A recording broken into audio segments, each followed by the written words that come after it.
There are two major times to flex, and one's right after the other. The end of the year and the beginning of the year. Sure, in the middle of the year, you can pull some stunt that has fans jumping out of their seats, but the end of the year and the new year coming up is so hyped that it easily outshines anything in between. So, when you have a year of anime that have been no less than amazing, the final season has to cap off with something big. Let's see how fall 2021 held up.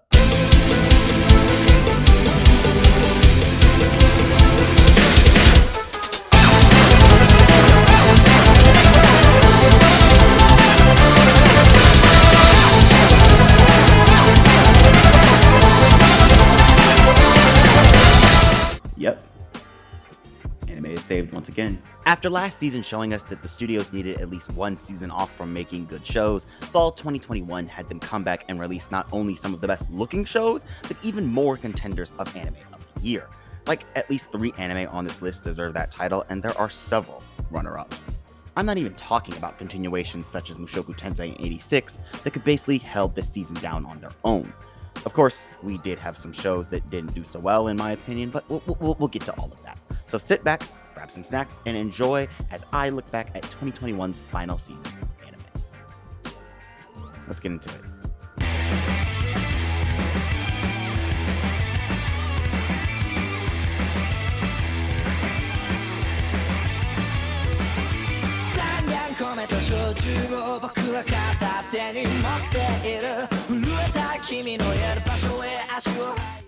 Before we start the ones I dropped, sadly, or maybe not, there were so many anime that I liked this season that the video would be too long if I went back and covered those that I already reviewed, such as Mushoku Tensei, World Trigger, and 86.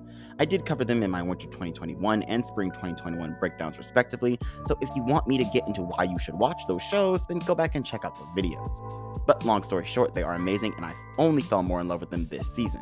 Now, on to the bad news.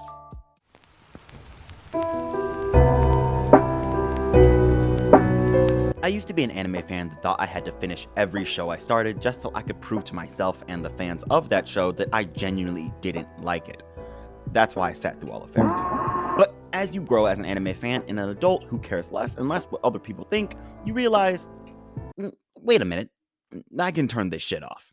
And that's exactly what I did with Platinum End and the Faraway Paladin. Let's start with Platinum End first, and don't worry, these will be brief.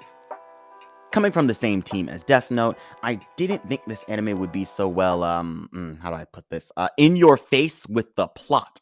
You ever heard the saying, when writing a story, don't treat your audience like they are stupid? Well, the person who wrote this anime must think the anime fans are just as smart as kindergartners. And they might have a point, literally scroll through Twitter for like 5 minutes. But anyway, the show tells you everything from the characters, the motives, their plans. Literally, there is no subtext because the characters will quite literally tell you in a detailed essay what is going on.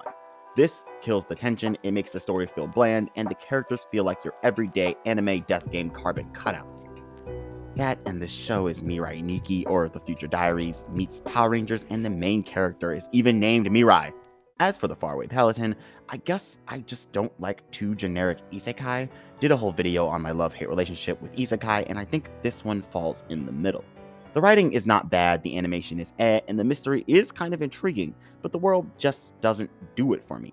After I found out why they became the undead, I became uninvested in the plot. Maybe even before then. Where Mushoku Tensei took us through our reincarnated protagonist's childhood, showing us how he became OP, the Faraway Paladin feels like a bootleg version of that, missing the one thing that made Mushoku Tensei's version, well, work. The characters. The characters in Paladin feel no different from your everyday anime. You got your battle-strong guy, the healer mom of the group, then you got the smart one who hides his feelings, and the main character who regrets his past. It's too typical of an isekai for me to continue.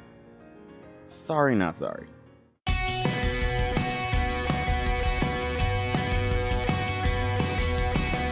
Moving the list forward with one of those Anime of the Year contenders, we got the Heike story.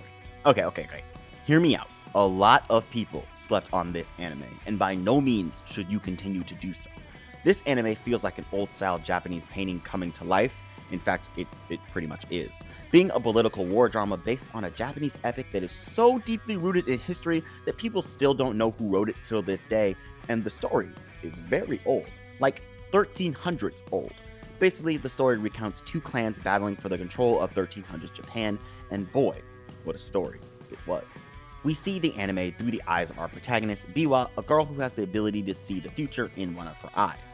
She was adopted by the Heike, the tyrant clan that is biting off more than they can chew and making a bunch of enemies. Like, a whole bunch of enemies.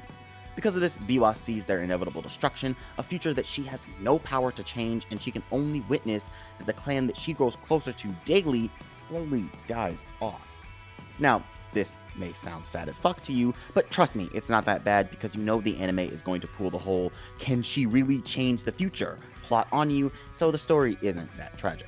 However, what I like most about this show isn't that message, but another one. In any other story, the Heike would have been the antagonist as we follow the other clans trying their best to subdue their vast and terrible political influence, but this isn't any other story. In this tale, we follow the Tyrant clan seeing their human side and actually finding out that most of them are not as evil as the locals think they are. They're human, with loved ones, dreams, and aspirations outside of taking over the country. Some of the best scenes are when they bond over small things like playing the flute. Not that. No. Or talking about who they have a crush on. It's one of those shows that humanizes the villains of the story and delivers the powerful message that most stories stray away from. That even people that do bad things are human too. One thing though, our main character doesn't really move the plot forward. She's just there and she watches the whole thing and she doesn't really do anything until the final episode, so that might bug you a bit. But other than that, the music, animation, and the direction of this anime is absolutely amazing and you should definitely check out Pegasus. But if the Heike story is not enough culture to fill your wee brains, then our next three entries will definitely satisfy you. Starting off with Tawawa on Mondays. This show is like you took an average ecchi anime and turned the jiggle physics all the way up to insane. This show has no other purpose than to motivate horny weebs, the only way anime knows how to motivate them, with boobs, I mean plot. Lots and lots of plot. It's no surprise that this anime has 2 seasons, one having better animation than the other, but both still having quality that will hold up for years to come. The manga or illustrations started off with the author just drawing cute anime girls to motivate fans to go to work on Mondays. Hence the name of the series, and the series has spiraled into what we know today. And hey, the show knows exactly what it is, and it doesn't even try to hide it. Our male cast don't even have faces, and most of them don't even speak. This series is multiple kinks brought to life and is definitely one of those anime that you don't want someone walking in on you watching. The episodes are no longer than 9 minutes, so if you want a short binge that will make horny dogs very angry, then this one is for you.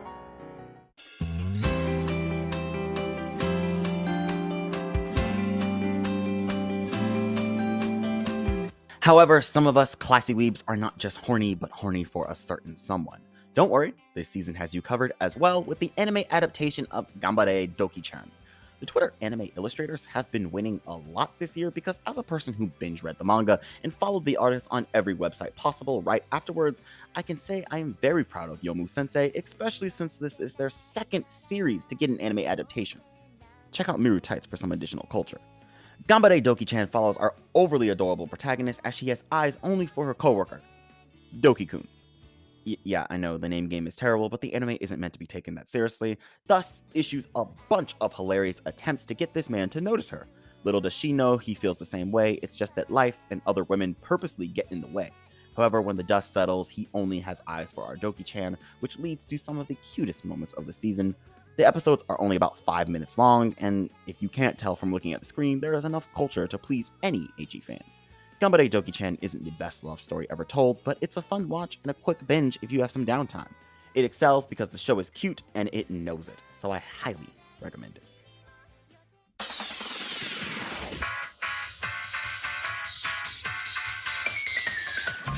Coming up third on our splash of culture this season is Meruko-chan, that took audience by surprise with how well animated some of the shots were.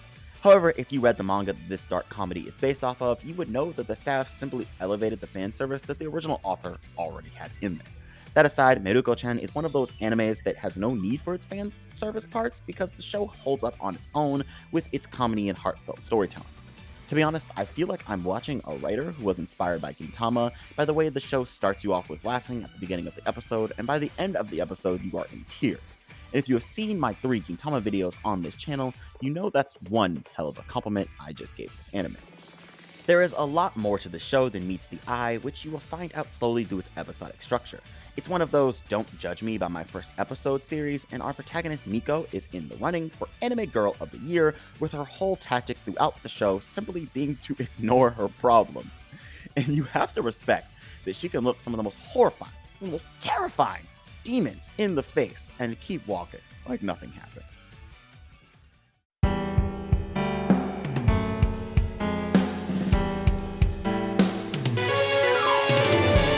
Speaking of Anime Girls of the Year with straight faces, Komi Can't Communicate is one of the most anticipated anime of the year, and it has finally been released this season. Even Netflix broke their usual binge formula to give us the episodes weekly, and fans were still mad about the translations. Netflix just can't win, huh? But as for the show itself, this is one of the cutest and funniest stories you will find out of this year of anime.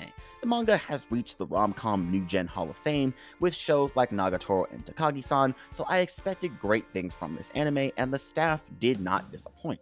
I think the series stands out with the concept alone. Give a cute, shy anime girl to weebs and watch them go crazy with nosebleeds, but that aside, Komi herself is relatable. I hope no one has it as bad as her, but we can all remember a time where we were so nervous to talk that we ended up saying nothing. The show's main theme is stated at the beginning of each episode. Just because someone doesn't talk doesn't mean they don't want to. And if you have ever been the quiet kid in class, then that hits home. On top of that, the fact that Tadano understands Komi's dilemma and that she's beginning to show a side of herself that no one has seen before only to him makes their chemistry all the more appealing in my eyes. This anime looks amazing, the voice actors nail every line, and the characters are beyond lovable and weird. Really weird. So if you're waiting for Nagatoro Season 2, Takagi-san Season 3, or you just need a new romantic comedy in your life, then Komi-san Can't Communicate. It's right up your alley.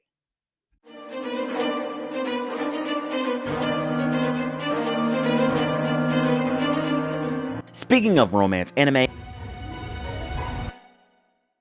now we move on to the prettiest show of the season. Going into Tech Op Destiny, there was no way this show wasn't going to be checked out by a lot of people because MAPPA and Madhouse came together to give us one of the best looking anime of the 21st century.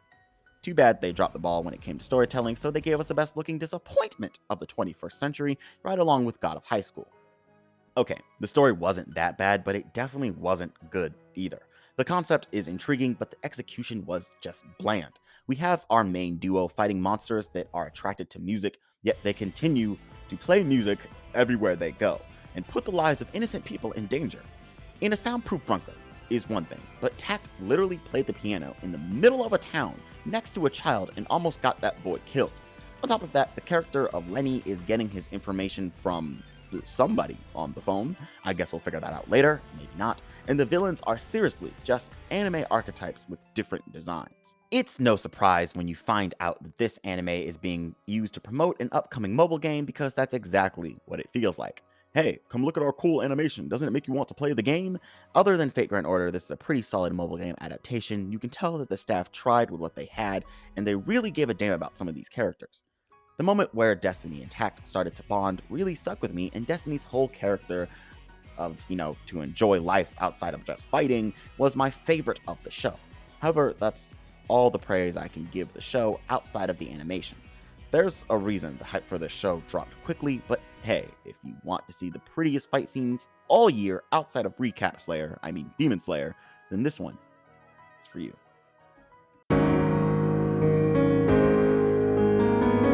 Going to a show that was definitely not held up by its animation, Blue Period is another anime that has broke the Netflix binge mode this year and has been one of the biggest weekly treats I have received in a while.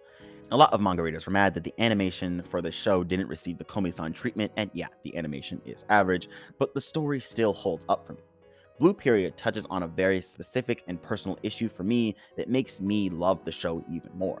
If you didn't know, I recently graduated college with a degree in filmmaking, and I'm currently pursuing that career right now, working a whole bunch of freelance jobs. I think I'm a pretty good filmmaker, links to my work in the description, but my skills didn't come from talent. Much like Yatara, every skill I have now came from hard work, because when I started my filmmaking journey, I was worse than terrible. Like, So bad, like no one will ever see my films. Like the ones I started with, that you will never see them. That's why characters like Oikawa from Haikyuu are among my favorites. They embody a theme, and this is the core of Blue Period. Faced with a dream, a passion that he is not very skilled at, Yatsura finds himself competing with people who are way more talented than he is or have been doing it way longer. He is overly criticized. His motives and passions for artwork are questioned. He is discouraged by the sheer talent of his peers. All things that I have personally and am currently going through to this day. If you have ever felt like talent was something you never had and hard work is the answer to all your success and even your failures, then Blue Period gets you, whether the animation is good or not. What makes this story even more appealing to me is that Yatsura isn't even giving himself a choice. There is no backup plan or escape. Art is the only thing he wants to do with his life, and he's giving it his all to make it a reality. It's such a personal story that any artist struggling to make it in this world can relate to. I think Blue Period is easily one of those anime of the year contenders, and yes, I'm biased. The show isn't for everyone, but if you like an underdog story with some cool drama and concepts using art, then Blue Period, well, it's for you.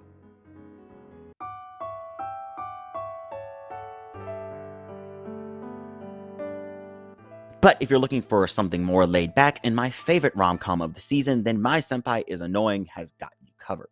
Just don't look for this anime on Rule 34, just save yourself. But that aside, this anime is the cutest romance of the season. If you are a fan of office comedies, then you will love this show. Following our really short protagonist and her obvious crush on her really big senpai, you get to know their relationship and how close these two have gotten just by working together. On top of that, no, even better than that, we have my favorite ship, Kazuma and Sakurai, who are the most unlikely couple but somehow the best. This anime also arguably has one of the best opening visuals of everything on this list. Just like, watch that shit, it's so gorgeous. And much like Ganbare Doki-chan and Komi-san, this one will touch your heart. Story aside, the shipper in me really enjoyed this one because all my ships were practically canon, so +1 for this show. Honestly, if you like writing like Watsukoi, which, why wouldn't you, Watsukoi is great, then this anime holds up to it. The chemistry is everywhere in this show.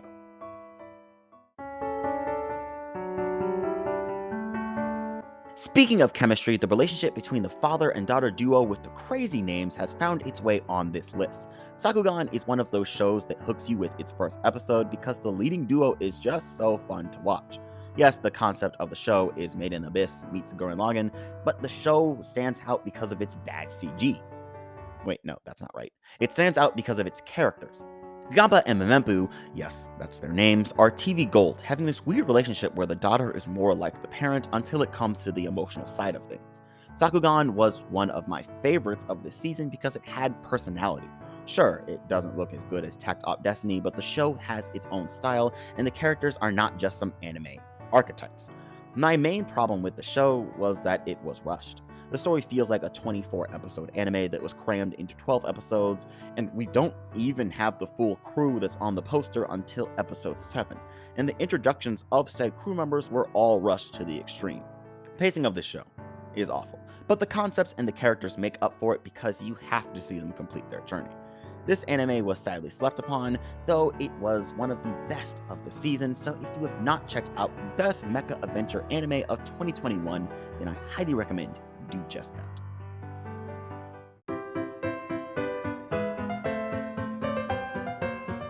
But we are saving the best for last. The biggest sleeper hit of the season, Ranking of Kings, is one of those stories that will have you in tears by episode 2 alone.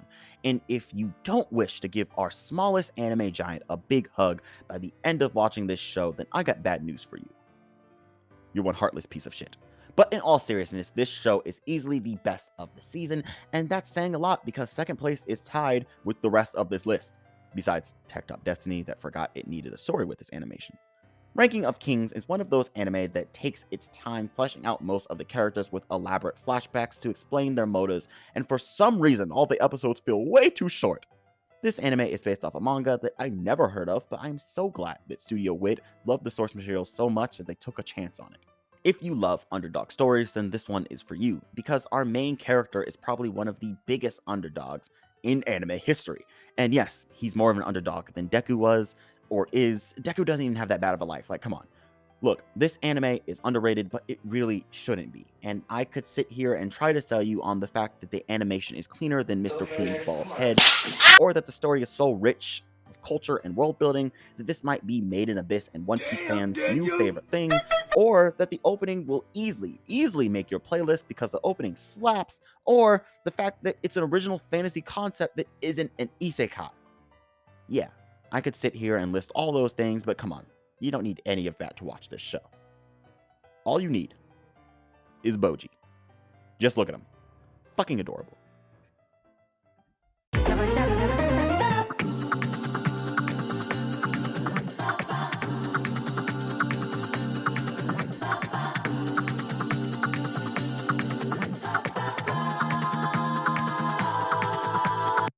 And that's all the anime I watched for fall 2021. This season has its ups and downs, but overall it set 2021 to probably be the best year of anime like ever.